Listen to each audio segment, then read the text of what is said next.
Covishield ಲಸಿಕೆಯ side effect ಆತಂಕ ಸೃಷ್ಟಿಸಿರುವಾಗಲೇ ಭಾರತದ ಮೊದಲ ಸ್ಥಳೀಯ ಕೋವಿಡ್-19 ಲಸಿಕೆಯಾದ ಕೋವ್ಯಾಕ್ಸಿನ್ನಲ್ಲೂ ಸೈಡ್ ಎಫೆಕ್ಟ್ ಇರೋದು ದೃಢವಾಗಿದೆ. ಭಾರತ ಬಯೋಟೆಕ್ ಕಂಪನಿಯ ಸಂಶೋಧನೆಯಲ್ಲಿ ಕೋವ್ಯಾಕ್ಸಿನ್ ಲಸಿಕೆ ಪಡೆದ 1/3 ಜನರಲ್ಲಿ ಸೈಡ್ ಎಫೆಕ್ಟ್ ಇರುತ್ತೆ ಅನ್ನೋ ಅಂಶ ಬಯಲಾಗಿದೆ.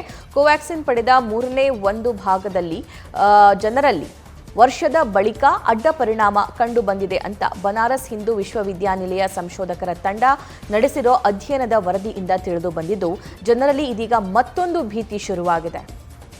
ಕೋವಿಶೀಲ್ಡ್ ಲಸಿಕೆಯ ಸೈಡ್ ಎಫೆಕ್ಟ್ ಆತಂಕ ಸೃಷ್ಟಿಸಿರುವಾಗಲೇ ಭಾರತದ ಮೊದಲ ಸ್ಥಳೀಯ ಕೋವಿಡ್-19 ಲಸಿಕೆಯಾದ ಕೋವ್ಯಾಕ್ಸಿನ್ನಲ್ಲೂ ಸೈಡ್ ಎಫೆಕ್ಟ್ ಇರೋದು ದೃಢವಾಗಿದೆ. ಭಾರತ ಬಯೋಟೆಕ್ ಕಂಪನಿಯ ಸಂಶೋಧನೆಯಲ್ಲಿ ಕೋವ್ಯಾಕ್ಸಿನ್ ಲಸಿಕೆ ಪಡೆದ 1/3 ಜನರಲ್ಲಿ ಸೈಡ್ ಎಫೆಕ್ಟ್ ಇರುತ್ತೆ ಅನ್ನೋ ಅಂಶ ಬಯಲಾಗಿದೆ. ಕೋವ್ಯಾಕ್ಸಿನ್ ಪಡೆದ 1/3 ಭಾಗದಲ್ಲಿ ಜನರಲ್ಲಿ ವರ್ಷದ ಬಳಿಕ ಅಡ್ಡ ಪರಿಣಾಮ ಕಂಡು ಬಂದಿದೆ ಅಂತ ಬನಾರಸ್ ಹಿಂದೂ ವಿಶ್ವವಿದ್ಯಾನಿಲಯ ಸಂಶೋಧಕರ ತಂಡ ನಡೆಸಿರೋ ಅಧ್ಯಯನದ ವರದಿಯಿಂದ ತಿಳಿದು ಬಂದಿದ್ದು, ಜನರಲ್ಲಿ ಇದೀಗ ಮತ್ತೊಂದು ಭೀತಿ ಶುರುವಾಗಿದೆ. ನ್ಯೂಸ್ ಫಸ್ಟ್ ನಿರ್ಭೀತಿಯಿಂದ ನಿಮ್ಮ ಪರವಾಗಿ.